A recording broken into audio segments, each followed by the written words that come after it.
Hello everybody and welcome to Cause and Effect, a show about vetes.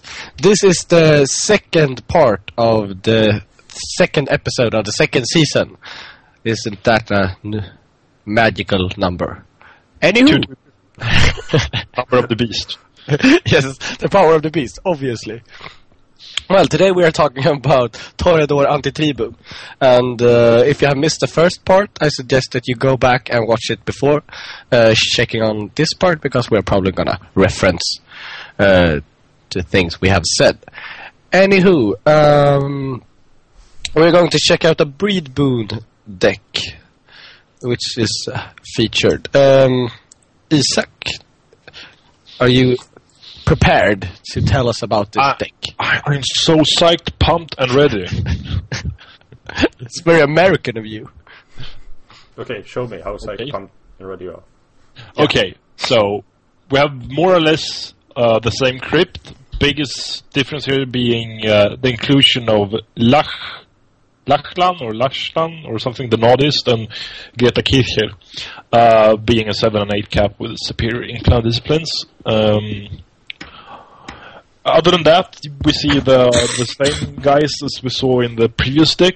The biggest difference here being obviously that this deck has gone to 80 cards and included a voting engine. Yep. And to understand why this is the next logical step, so to speak, we have to talk about Foundation Exhibit, which is like the key point. The mechanic-wise, it's very similar to the other deck. You use Majesties and superior numbers to get actions through, but here you rely on another. I don't have a good word for it, but there are a number of cards in Vitas that gives a boon to all vampires of the same clan, and there are a number of various cards that works in that manner, but the Toreador Antitribu being, I think they are the only clan that have like both one for voting, and that's the Foundation Exhibit, and the Palaground, which is for bleeding. So this is very, very neat. So here's the Foundation Exhibit to give each of you Toreador Antitribu one vote each. And since you have so many Toreador Antitribus, you might just as well go con boon for Toreador Antitribu. And in this way, you have another way of dealing with not getting ousted. You have a big pool buffered instead of bounces, I guess. Yeah. So that's basically the biggest difference. Okay. Adam, if you just look at this deck list, it's ridiculous how many Crusades he's sporting. Is it a fair amount, do you think, or is it too much? I think it seems kind of fine. It's 10 for 80 cards. I think I build a Crusade-oriented deck with 6 and 60. So that the proportions are a bit smaller, but it's not crazy. I think what you want with this deck, first you turn up minions, 1 or 2, you start making some embraces, and eventually you'll have 5 guys. And when you have 5 guys, you play the Foundation Exhibit, and then you vote as many Crusades as you possibly can. Since the Foundation Exhibit can be removed, it's really good to have the permanent votes, partly because of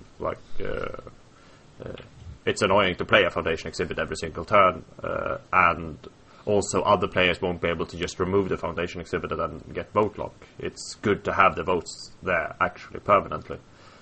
So I think the Crusades, you want to have quite a lot of them. When you start playing them, you want to play 3 the turn. Sorry, I'm stumbling on the words. But yeah, you want to play a lot of them this turn that you start getting them. Okay. Yes. Isaac, did you have any? No, that's exactly it's why you play an excessive amount of them. And also, if you play a lot of them, it's not that big an issue if you get 1 or 2 of them voted down or blocked or something like that. So having excess of them means that you can play play into this strategy of, by the sheer number of actions, get some actions through. So then you need to be able to let some actions go. Like at the deck building stage, you need to have that in the back of your head, that some embraces are going to be blocked, maybe some crusades are going to be blocked, some combos are going to be blocked. Yeah. I see here that it is only playing one Majesty in 80 cards. Why? But 7 change of target. Why is that, do you think, Isaac? John Bell, he's called. Yeah, John Bell, the guy that created the deck. I guess he thinks that change of target better suits his purposes than Majesty's. I actually do have a hard time seeing why, but there might... Yeah, please. I think the difference between Majesty and change of target is that Majesty you can play when you're blocking. It's like play Awake, play Majesty, you're untapped, you can bounce. But this deck doesn't include that much reaction cards. It's like a acting deck. You play Consage's Boon for defense, and there's a few telepathic misdirections because it would be stupid not to include them with this much specs. But I think mainly defensive. It's supposed to be defensive with the Consage's Boon, and then I think change of target is more or less like a Majesty that all your vampires can play. Okay. Like that's the difference why Majesty would be better with reaction cards. Yeah. Okay. Yeah, and he's packing like 50 action cards, 50 actions in this deck. Is it like possible? Is that too fair amount? Is it like too much? Hold on. Well, I think you need to make that consideration. You need to think about what other cards you could possibly want to have, and there's not that much masters. The reaction cards are not that much. The action modifiers, you will probably be able to play Bewitching Oration no matter what. And if you can't play Bewitching, at least then you can play Change of Target. So, I think it's... While you could clog on the Crusades, and make them like... You have to do a Crusade action to cycle some cards.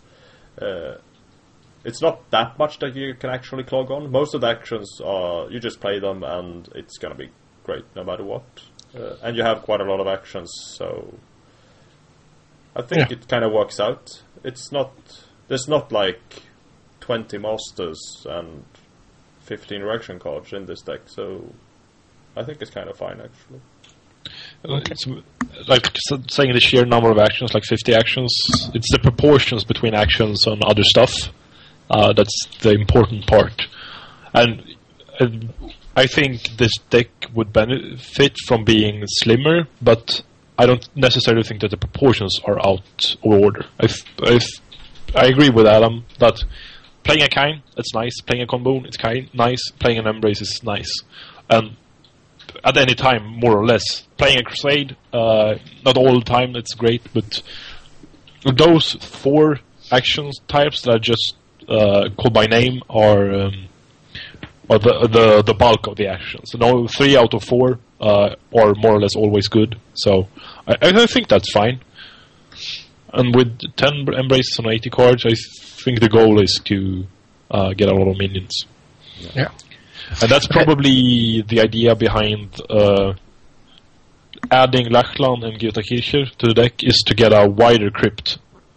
To get fewer duplicates. Also, they can play a lot more Embraces before they're empty. Like, you... in this deck, you convert a lot of your blood into new minions. Since Embrace is actually quite an expensive card, 2 blood is not something to laugh at. So, Lachlan can actually play 3 Embraces. And I can actually see him doing that quite regularly in matches with this deck. If you're allowed to live that long, that is, of course. Okay. So, Isaac, how do you play it? It's very similar to the deck we just looked at, but you start off with the weenies in this deck because you don't have any of that Enchant Kindred Superior shenanigans. So just start with the lowest cap, get an early Embrace, And the earlier you can play your embraces, the better. More or less making them a priority. Because if you have minion superiority, you have the ability to get actions through. Your Foundation exhibit gets you more votes, so you have an easier time vote locking. You get a bigger benefit from Palaground. And with a lot of actions, you can support that many action cards in a deck. So you actually get more action cards played each turn. Therefore, you get a better card flow. Is it like more important to play the first action you do, to do an Embrace than do a Crusade, for instance? I'd say so. If you don't have any previous knowledge of the decks the other ones are playing, it's probably better to go for minion superiority, because most of the time a Foundation exhibit backed up by a Bewitching Oration is probably enough to get a vote through. Yeah, but to make that happen, you need to probably fake out some actions. Your Prey and Predator, if they can block you, will probably not want you to gain vote lock easily. So, in that instance, lots of minions like Embraces gives you the opportunity to make the action succeed and gives you vote because of Foundation exhibit. So it's good for both cases, while a Crusade as the first action is only good for votes. Okay. Yeah, exactly. Cool. So how is it compared to other Breed Boons decks, Adam? Well, I jokingly say it's like a regular Breed Boon, but with bounces and Palagranda. It's kind of what do you want to call it? It's a bit jokingly, but that's kind of how it is. It's really good. The only really drawback of it is that the Foundation exhibit is more or less a transient master. Quite regularly people will want to remove it, so you need to play it again, and then you can't play the Palagranda. So a lot of turns you will have to choose between Foundation exhibit or Palagranda in the case that you wouldn't with, say, the Elder Sarkolo or Unexpected Coalition, since they are not masters. But more or less, it's just it's a Breed Boon deck that it will eventually be able to play Palagranda and bleed for 20. Yeah, and that's... I think that's the key point. If you compare this to Toreador Antitribu, Ravnos, Daughter's Cacophony, what more do we have that supports? La Sombra has power structure. Yeah, power structure, La Sombra deck. Those are also good clans to breed boom with, because they have cards that gives one vote for each member of that clan you have in play. So Toreador Antitribu probably being one of the strongest of that selection. Ravnos might be the competitor, I think, because they also have the Wicked Nightmares and the Elder Sarkolo, so they got the same synergy. Both a card that gives votes to each minion and a card that gives bleed to each minion. So it works. There's a synergy to this that is kind of beautiful. That it all works very well.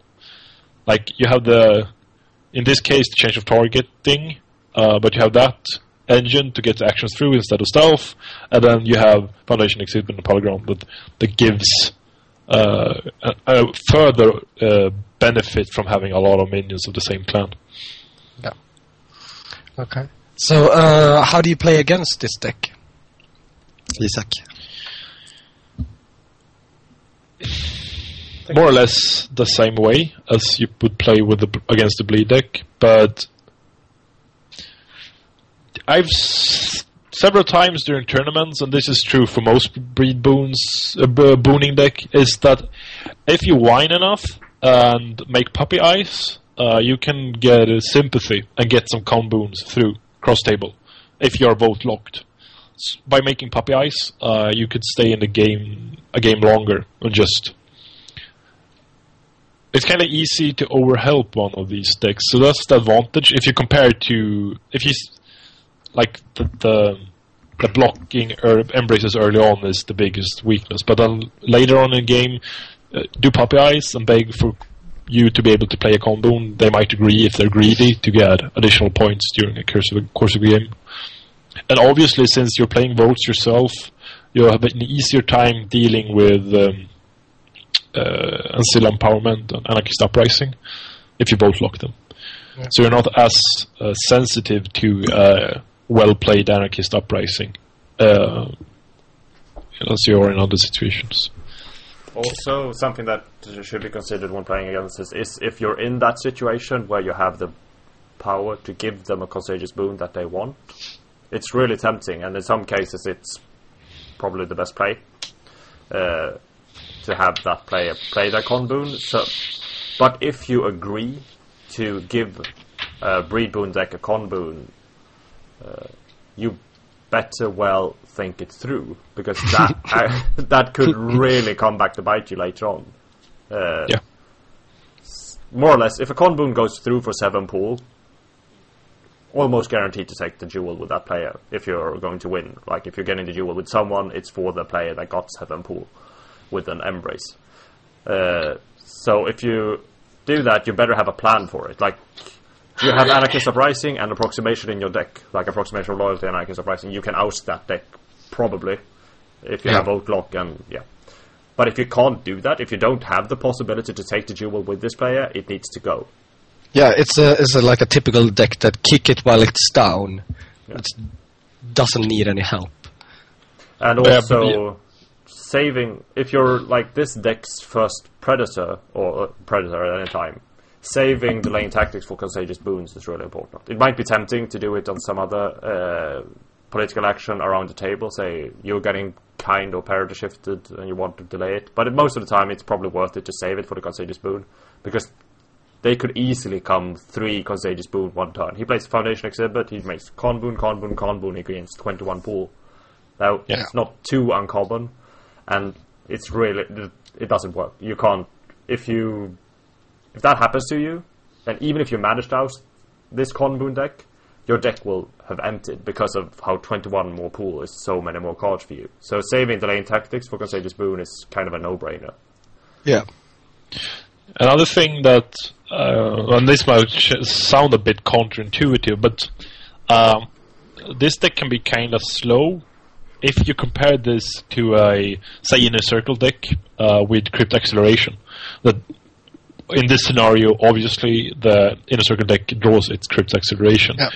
So they can have a second turn Inner Circle member in play, and second turn, that is when you have Nicholas Chang do 1 Embrace. So you actually might have a problem getting those 5 minions or 6 minions you might need to play a Foundation Exhibit, get enough votes to actually get some Crusades through.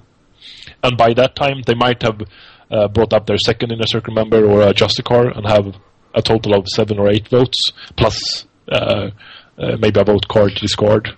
So in such a meta, it can be difficult to pull the Con Boon part of this deck off. You might just end up embracing, playing Palaground and bleeding. And that scenario, the other deck we looked at is better, obviously. Sorry. Yeah, it's kind of like raises the question, why complicate things with Con Boon? It's just, you can just as easily play with a little bit of reactions, and then you can bounce and survive in that orderly fashion instead. I think the biggest strength of this is the kind resources contested for with stealth. They're like, I think the kind resources contested should be seen as the plan A, and like you put pressure on your prey all the time with the kinds for 3 damage with 1 stealth. It's not tap bleed in that way. So, and if all else fails, you have Palaground to fall back on, and that's nice. But I think the kinds are like the strategic strength of the deck.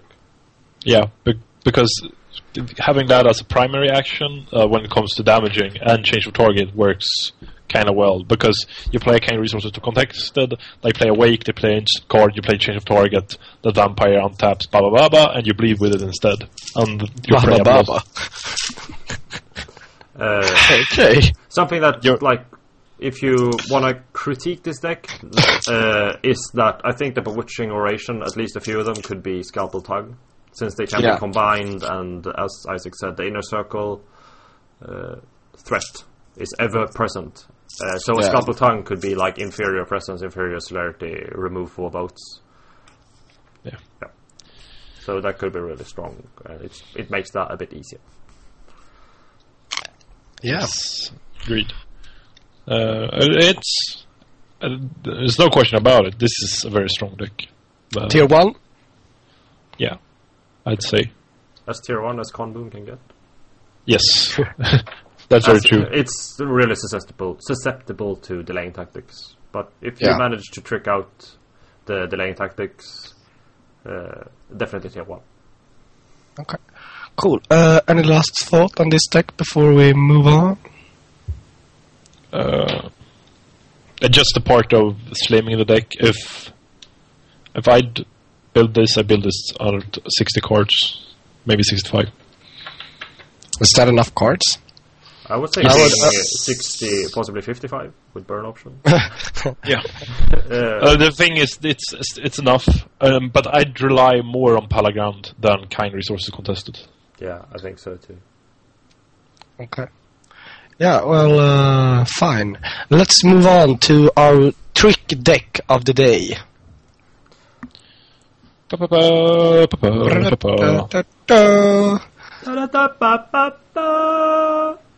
Yeah, that's not going to be a thing, so you don't have to worry, dear listeners. I'm very disappointed. I wanted to. Okay. So we have our usual suspects, or what are we looking at? This one have...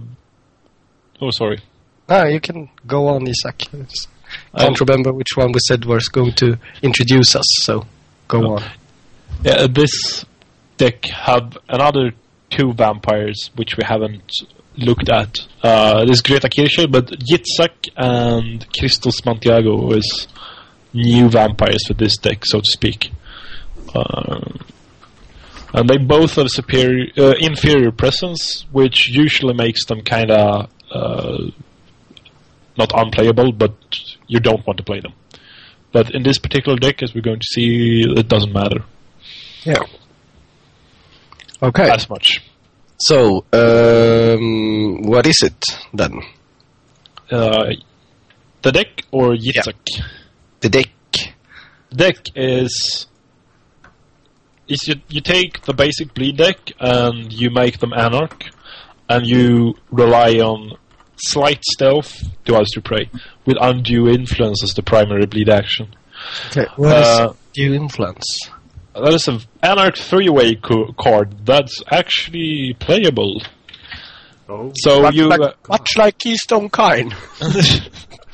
No, not at all. Actually, basically it's a stealth bleed action, 1 stealth, but no additional bleed. And if it's successful, you get a blood counter in the uncontrolled region on one of your vampires.